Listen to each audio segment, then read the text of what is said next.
Good afternoon, everybody. Thank you for coming to our 12:30 lecture here with the 2018 Green Affair. Our next speaker is Matt Smith, who comes to us from New Jersey Food and Water Watch. I have had the pleasure of knowing Mr. Smith for several years now in various capacities in looking towards a low-carbon future.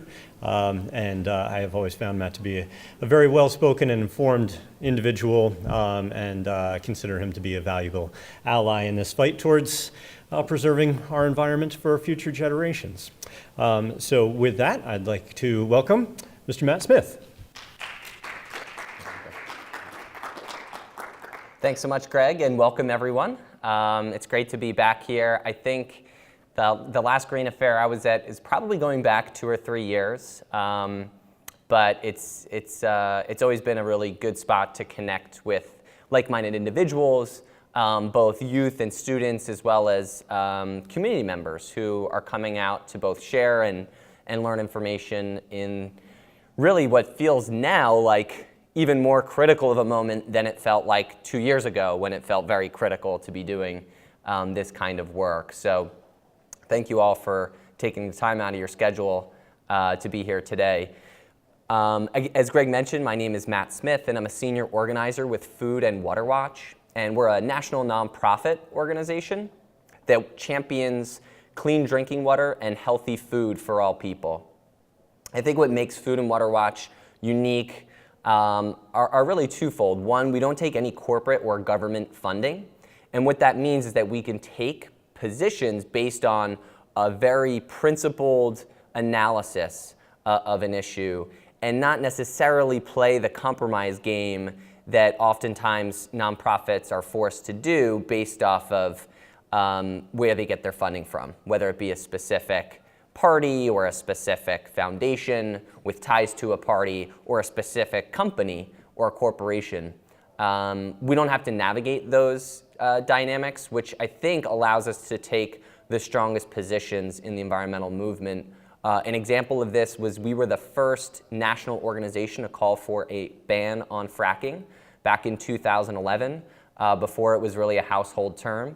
At the time, every other national organization that was working on the issue was calling for increased regulations of fracking. Our analysis showed that there is no safe way to do fracking, regardless of how much you try and regulate it. And that's assuming that those regulations would be enforced appropriately, which we knew was not the track record of the oil and gas industry. So since that time, we've worked together with grassroots partners all over the country to pass bans. We banned fracking in New York in 2015. Just last year in 2017, we banned fracking in a Republican-controlled state of Maryland. And so those are the 2 states we've successfully banned the practice in. And both of those states have shale gas reserves. So those bans were meaningful. And we've also banned fracking in some of the most highly productive oil extraction counties in California, which were using the practice of hydraulic fracturing. So we've had some success along the way. Obviously, we still have a lot of work to be done. As I sort of alluded to before, we find ourselves in a moment where it is absolutely of the utmost urgency that we begin a rapid reduction in our greenhouse gas emissions. And yet at the same time, the leaders of our country at the national level, the people responsible for implementing that agenda, are taking us backwards to a time when there was still some room for debate around the legitimacy and urgency of the climate crisis. That debate was settled a long time ago. 97.5% of accredited climate scientists globally agree that climate change is happening. It's happening faster than any models had predicted before, and that it's human activity, predominantly our extraction and burning of fossil fuels, that is leading to this unprecedented climactic shifts that we're expecting. And of course, unlike other issues before this one, we sort of had this ability to really slowly build towards the goal that we wanted to achieve. when you look at the civil rights movement, or you look at the abolition movement or the suffragette movement, those movements, not to say that they weren't as urgent or perhaps more urgent than the climate crisis, but if you didn't get civil rights this year, there was still next year. The climate crisis is slightly different. If the global climate community is telling us that if we pass certain tipping points and we don't reduce our emissions and start to bring them down to zero within the next 10 years, that we will have missed the point of no return, because what happens is a runaway climactic change, where changes in the climate precipitate things like the melting of the polar ice caps, which exposes more ocean surface, which then sucks in more heat, and accelerates the pattern of warming, which then triggers even more what are called tipping points. So really the next 10 years are critical. Despite the climate denier in the White House and the fossil fuel industry executives that he surrounded himself with in his cabinet, here in New Jersey and in many other states, we have an immediate opportunity to lead not only New Jersey and the nation, but lead the world in this transformation to an economy that does not continue to pour ever amounts of greenhouse gases and pollutants into our atmosphere and treat the planet like its own private and free sewer system. Instead, we have the ability to, in New Jersey, implement with a new administration that's committed to clean energy an aggressive agenda to get New Jersey off of fossil fuels and onto 100% truly clean renewable sources. And that's what my organization is working on. So we talked about fossil fuels and climate change. We know that when we talk about emissions, it's not just carbon. I think we've gotten comfortable and into this trap of talking about this is a carbon crisis and we need to reduce our carbon emissions. That is very true and accurate and something we absolutely need to do, but the problem is bigger than carbon. The problem also includes methane, right, which is the primary component of natural gas. And methane studies have shown that methane in the short term, which is actually the time period that matters most in terms of our ability to avoid runaway climate change, in the short term, raw methane is up to 86 times more potent as a greenhouse gas, as a warming gas in our atmosphere than carbon dioxide. And this is relevant. Why is this relevant? Because as I mentioned before, fracking is one of the big fossil fuel extraction issues of our time.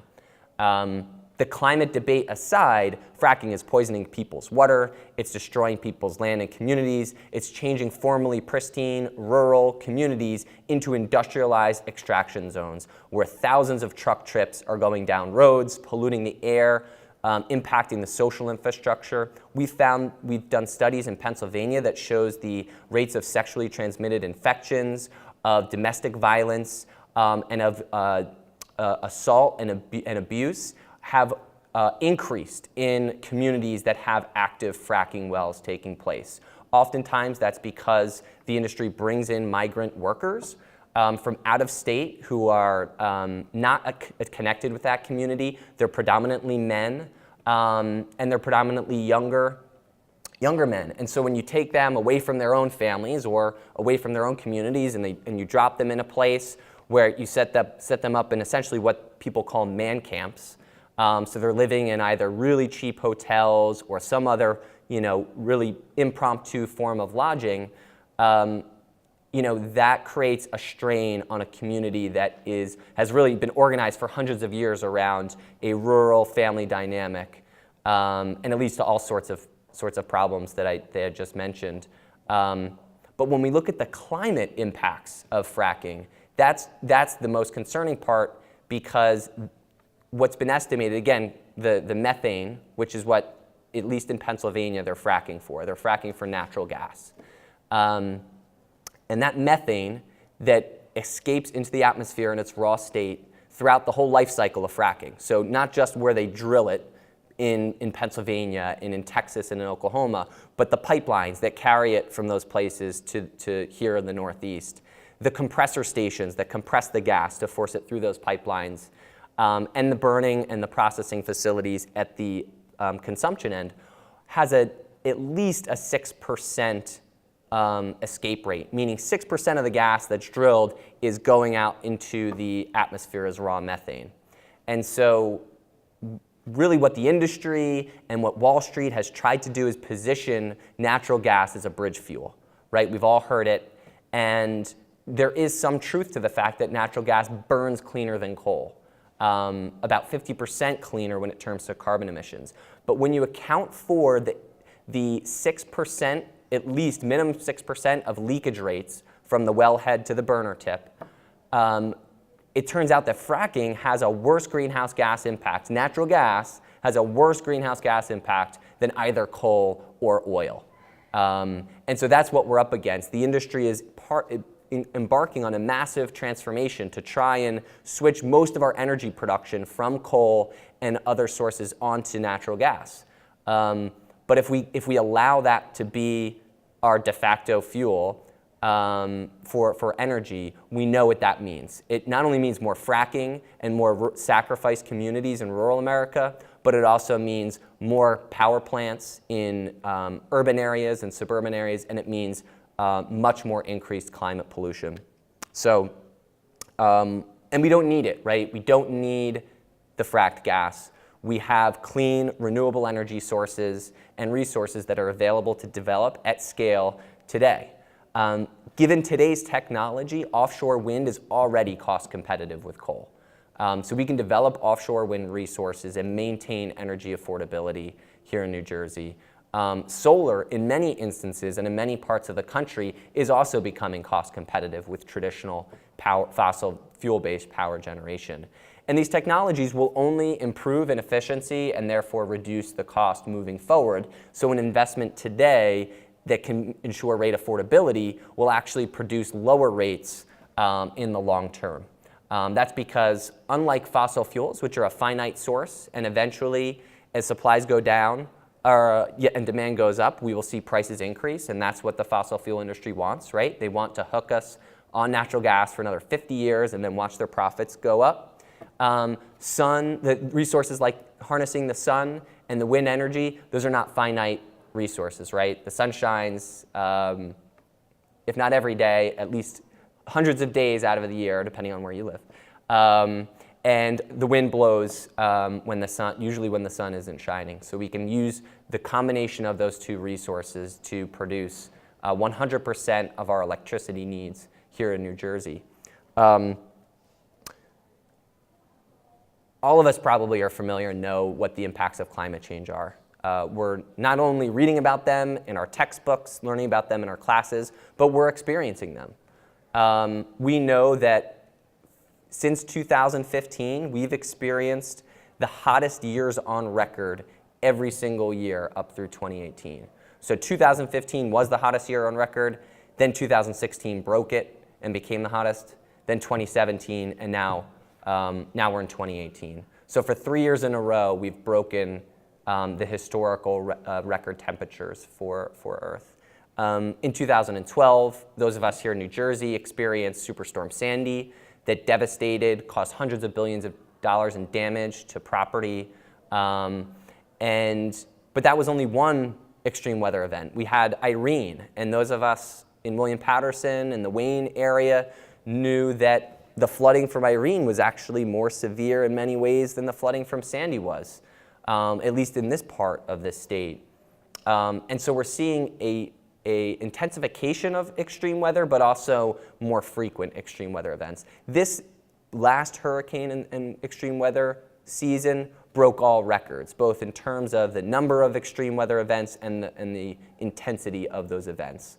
From Irma and Maria to Harvey, we saw frontline communities in Texas, in Florida, in Puerto Rico, and other parts of the Gulf South really devastated by these extreme weather events. One of the points that I can't make enough is that climate change has a disproportionate responsibility and disproportionate impacts. It is the wealthiest among us, typically those of us who come from middle class or white backgrounds that have not had to live with the pollution of dirty energy.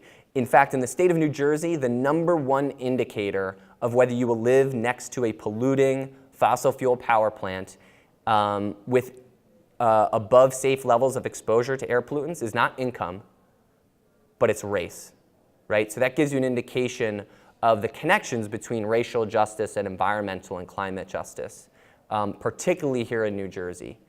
And if we expand that globally, right, those of us who have come of age in an industrialized society where we've always been able to drive cars and use fossil fuels and benefit from that economy, on some level we are certainly much more responsible than those in the global South, right? Countries who have not had that same opportunity to develop economically, largely because the US has been too busy stealing their resources or otherwise oppressing them.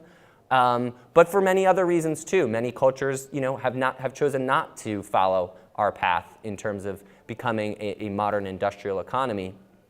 And we know that despite those countries having little, if any, responsibility for creating the climate crisis that we're in today, it's those same countries that are on the front lines of these extreme weather events, right? Countries that will be, if we continue business as usual, underwater in our lifetimes. Countries like the Maldives and Fiji, even places like Puerto Rico, which still half of its population is without access to clean drinking water. Still today, these are US citizens.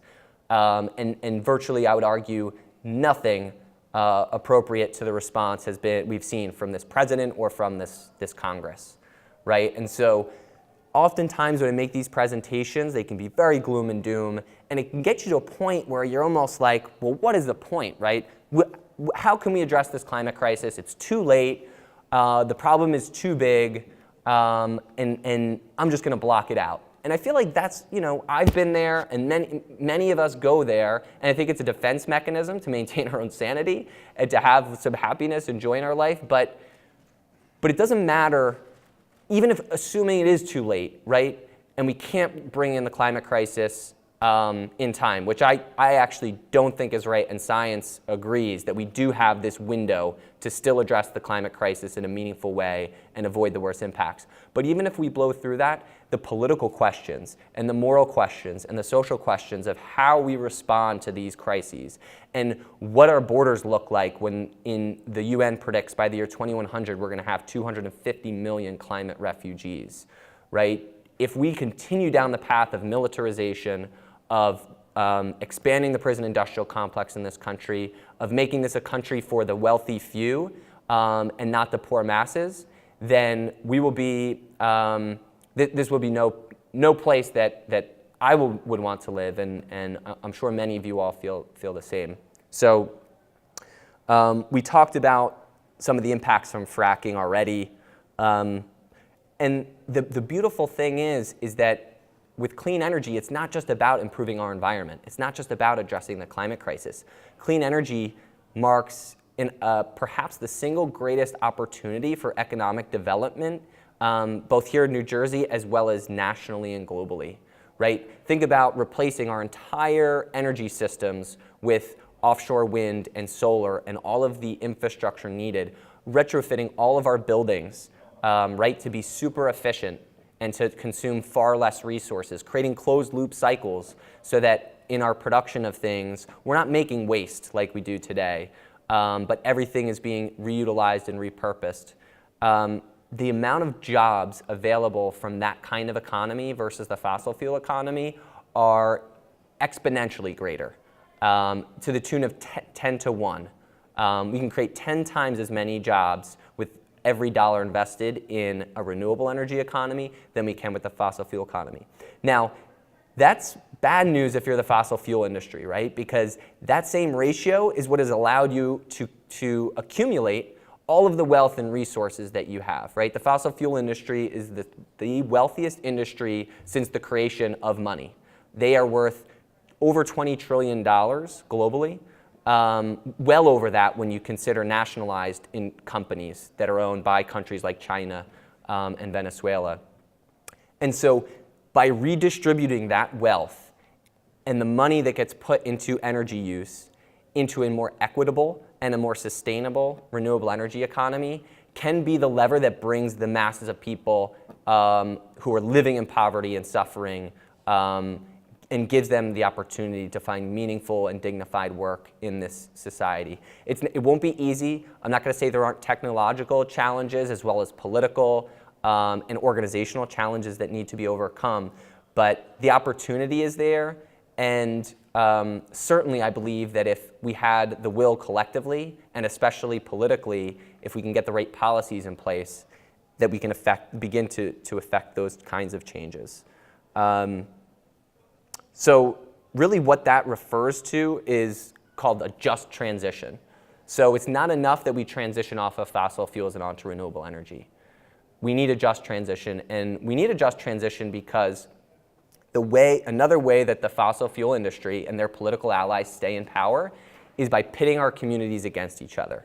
I mean, this is divide and conquer is a millennia-old strategy of how those in power maintain and increase their power by keeping those that they rule focused on what they have indifferent and focused on conflicts that they have with each other, as opposed to a shared analysis and a shared struggle to actually empower all of them against their rulers. So the US is no exception, right? We've seen study after study. Princeton University, the BBC just came out with a new study last month that shows that the US is no longer a democracy, if it ever was. It is an oligarchy. That means the corporations who control the politicians through obscene amounts of campaign contributions are the ones that are calling the shots.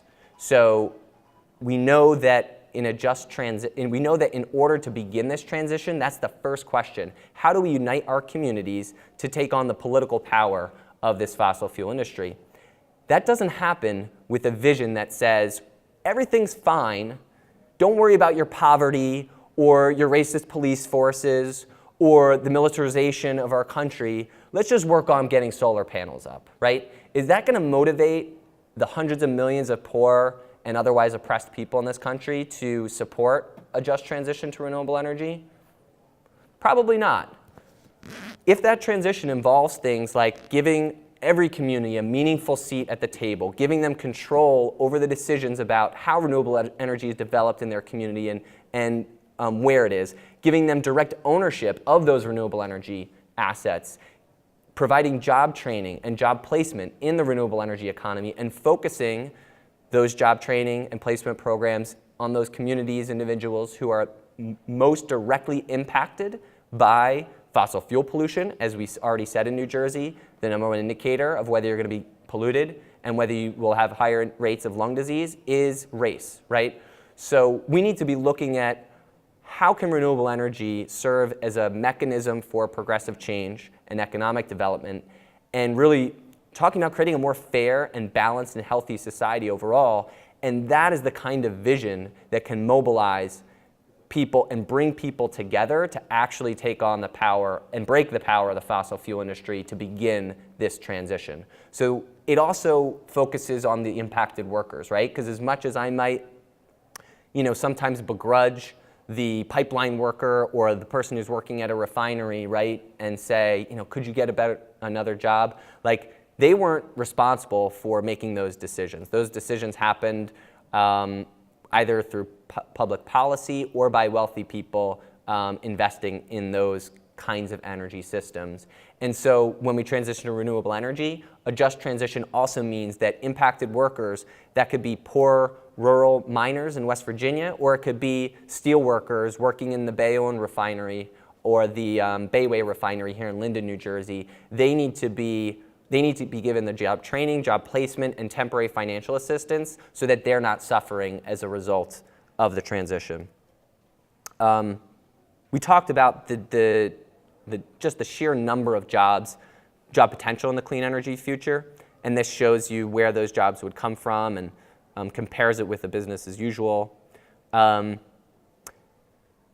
So here in New Jersey, we have introduced, Food and Water Watch has worked with over 60 organizations throughout the state in a coalition to introduce the strongest climate and clean energy bill in New Jersey's history. It's called the New Jersey Off Fossil Fuels Act.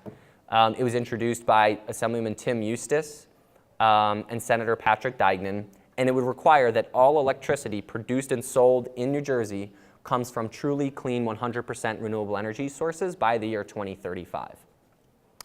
Why 2035? Well, that is the year by which, again, the International Panel on Climate Change, which is sort of the gold standard of climate science, and it includes some of the best climate scientists and economists and social theorists throughout the world, have determined that if we do not bring our fossil fuel emissions down to zero by the year 2035, that we will have a less than 2/3 chance of avoiding climate collapse.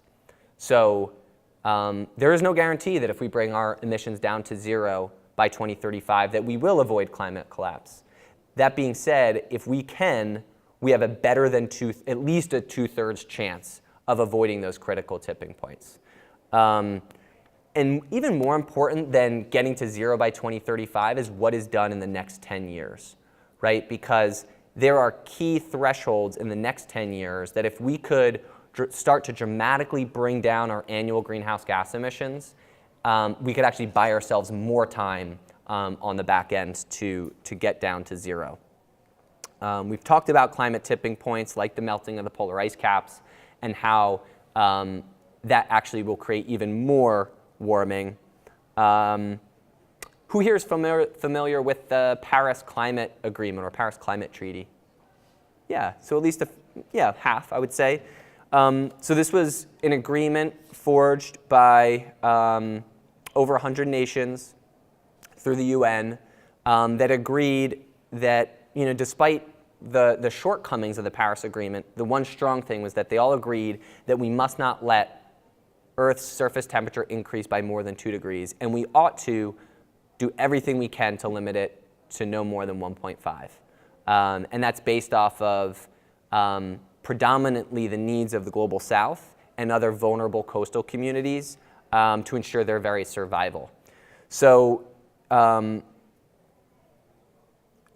is what is shaping or driving our goal of getting down to zero emissions by 2035, is those agreements that were made in the Paris Climate Agreement. Now, the challenge with Paris is that even though it set those goals and recognized those goals, it established no legally binding mechanisms requiring the countries who pledged to do that to actually enforce those commitments, right? And that therein is the power of the fossil fuel industry, right? They were able to lobby, particularly the US, even during the Obama years. Many of us like to think and imagine that this problem was, only started and it only exists because of Donald Trump. I would argue with some degree of certainty that the climate crisis was already raging, that we already had a president who was championing fracking and natural gas, who was afraid of taking on the fossil fuel industry in a real meaningful way, despite significant attempts to make progress on climate, was still beholden to the same corporations and same political forces that are really driving the Trump administration agenda. So that's the challenge, is even though the goals were set, there's no legally binding mechanisms. So we essentially have to be those legally binding mechanisms. It's up to us to pass laws in our respective states, in our respective countries, that will actually hold us accountable to bringing down our emissions in time. This is more on those emissions. We talked about the next 10 years being critical. And really, again, this is the disproportionate responsibility and disproportionate impact. The US has historically been the #1 greenhouse gas emitter. We were just bested by China 2 years ago. But if you look at it on a per capita basis, we're still far and away the Earth's #1 greenhouse gas emitter. We also have the resources to make these changes, to begin deploying renewable energy at scale, yet compared to other countries like Germany, which is the world's 3rd largest economy, and they're running anywhere, given the day, between 50 to 100% of their electricity needs are coming from renewable energy. Guess how much New Jersey is renewable energy we're producing to meet our electricity needs in our best year? It's a lot less than 50 to 100%. It's between 3 and 4%. Yep. So the opportunity is there. We have the technology. We certainly have the workforce, right? New Jersey has an estimate of somewhere between 500,000 and 1 million unemployed workers, with many more underemployed workers. And so, the next question is, well, where do we get the money, right? And that's what the politicians are always asking. Where do we get the money for this? If we were to do two simple things, one, end oil and gas subsidies, right? So these are already the most profitable companies in the history of the planet. Should we as taxpayers be giving them hundreds of billions of dollars annually to continue increasing and exacerbating the climate crisis and all of the other social and economic justice impacts implicated in that? Or should we say, let's end those subsidies and reinvest them in the clean renewable energy economy? And then the second would be if we closed offshore tax loops. If we said that every corporation, regardless of how many lawyers they have or how much political power they have, should pay their fair share in taxes. If they're based in the US, they're benefiting from the US education system, from the US transit system, from all of the medical system, all of the public infrastructure that we have developed and paid for with our tax money. Why shouldn't they be paying back into that pot, right? Because many of the wealthiest corporations in the US don't pay any taxes. Companies like GE have gone whole years without paying a single dollar in tax. Yet their CEOs are making records amount of money. Their top shareholders are making records amount of money. So if we did those two things, ending oil and gas subsidies and closing corporate tax loops for offshore profits, we could more than fund the clean energy economy at scale in the ways that we need to. And that doesn't even begin to talk about the military budget, which I won't even get into in this. That's a whole nother presentation. I'll just talk really quickly. These are some of the tools in our toolbox. Things like renewable portfolio standards. New Jersey only requires 4% renewable energy per year. The bill that we introduced would dramatically increase that standard up to 100% by the year 2035.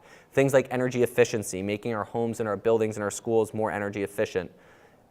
Things like net metering, which if you put solar on your home, that allows you to sell any excess solar that you produce back into the grid, so it can be a revenue generator for you and your family.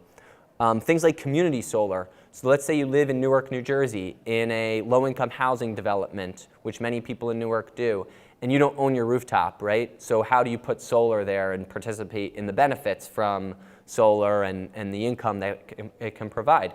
Community solar would actually allow communities to site small-scale solar farms within their cities and allow their residents to purchase shares in that cooperatively owned community solar project.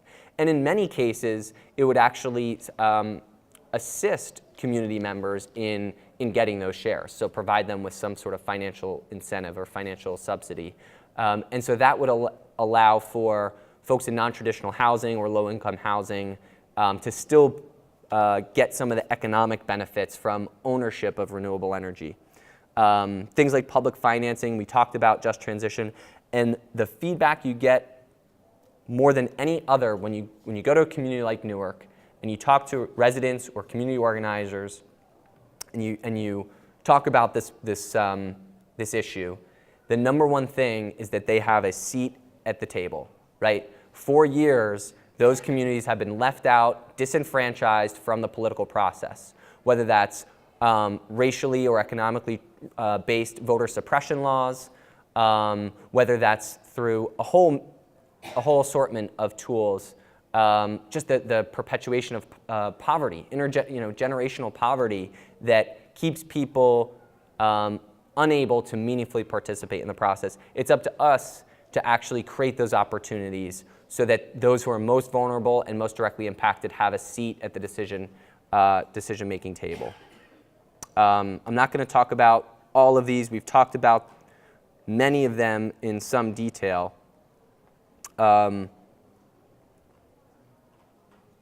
So, the other argument that some of the other solutions and arguments that are made, right, is why do we need laws to increase the amount of renewable energy or shut down polluting facilities when we have the free market, right? Neoliberalism will will save us, I guess is the logic there. So for anyone unfamiliar, neoliberalism started in the 80s under President Reagan and British Prime Minister Margaret Thatcher. And it's essentially this mindset that says there's no problem that the free market cannot fix, right? So that's, first of all, a flawed assumption, because there's no such thing as a free market. If any of us believed in a free market prior to the financial collapse of 2010, I think the majority of us who may have still held notion that we operate on some level playing field under the same rules is no longer a commonly held belief, right? And I think, to his credit, Bernie Sanders sort of ran an entire political campaign exposing the fact that the political system and the economic system in which we live is rigged to favor the wealthy few at the expense of the many. And so anytime we say, let's do something like a carbon tax, right? Or a cap and trade program to try and just raise the cost of fossil fuels, and that will make renewable energy more competitive and problem solved. Well, the problem with that is that fossil fuels are highly inelastic, right? The demand is highly inelastic. What that means is that even if gas prices go up to $5 a gallon tomorrow, I'm going to still have to fill up my car with gas because I need to get to work, I need to pick up my kids after school, I need to go to the grocery store, all of the things that we currently rely on, right? So simply driving up the cost of fossil fuels not only doesn't address the real problem, but it actually makes it harder for working people in this country because they're the ones who are paying the higher percentage of their income towards things like transportation, fuel, or home heating. So we cannot rely on the free market to make these decisions. And in fact, these policies like carbon tax and like cap and trade have come out of right-wing think tanks, pro-corporate think tanks that are trying to sell us a worldview that allows their dominance of the so-called free market to continue and to persist and not have us actually get organized and pass strong laws to affect the changes that we really need. So, as I mentioned before, in New Jersey, we've introduced the New Jersey Off Fossil Fuels Act, which would require all electricity produced and sold in the state to come from 100% renewable sources by 2035.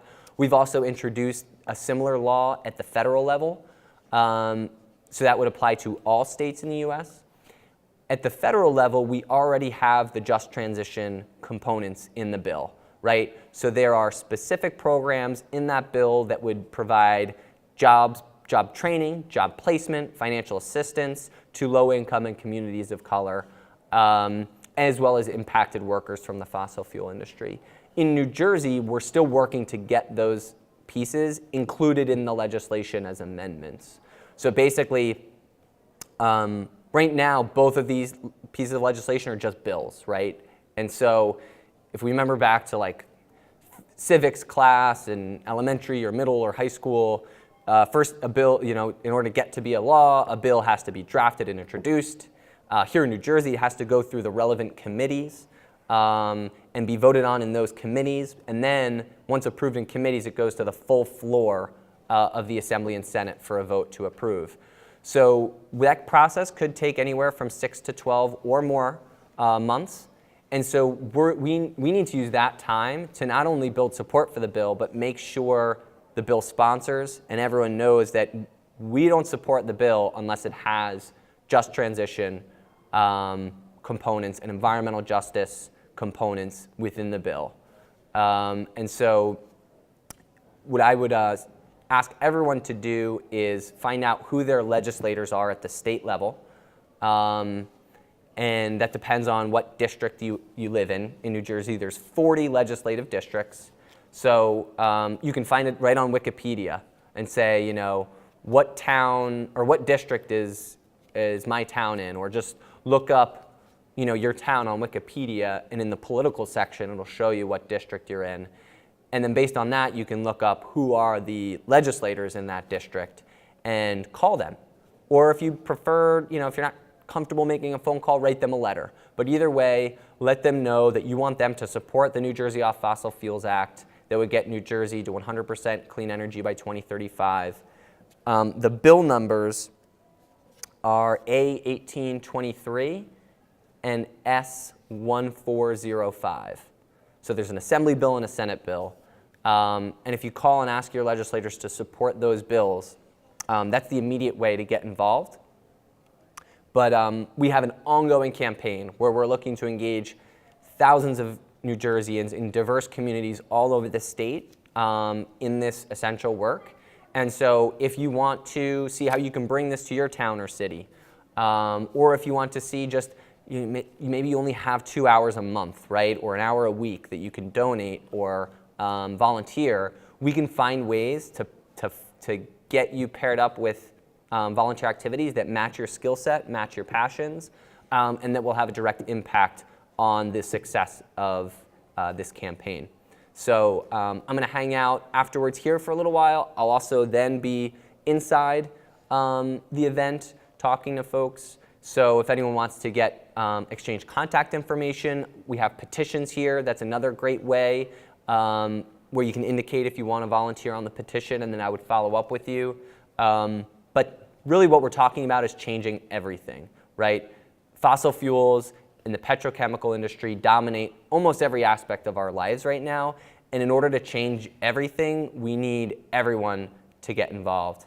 And so I want to thank you all for your time and urge you to find some way, even if it's making one phone call, to get involved in this fight for environmental, economic, and social justice through a just transition to 100% renewable energy. Thank you.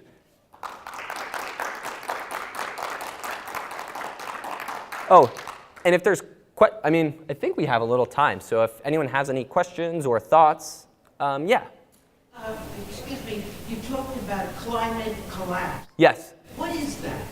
So basically, when we talk about climate collapse, we're talking about irreversible climate change, right? So climate change that we have increased the concentration of carbon and other greenhouse gases in the atmosphere to the point where the warming effects of that will continue for the foreseeable future and will sort of break through any semblance of a livable planet, right? And so the key tipping points that could push us down that path are the complete melting of the polar ice caps, the melting of the methane permafrost in Russia, because that would release even more methane into the atmosphere, or would capture more of the sun's energy if the ice caps were gone.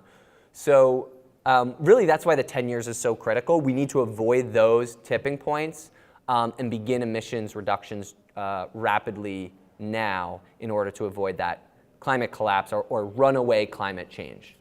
Where it gets to the point where we can't, it's too late to address it. Yeah, thank you. Any other thoughts, questions? Great. Well, thank you again for your time. And yeah, I'll be hanging out if you think of any.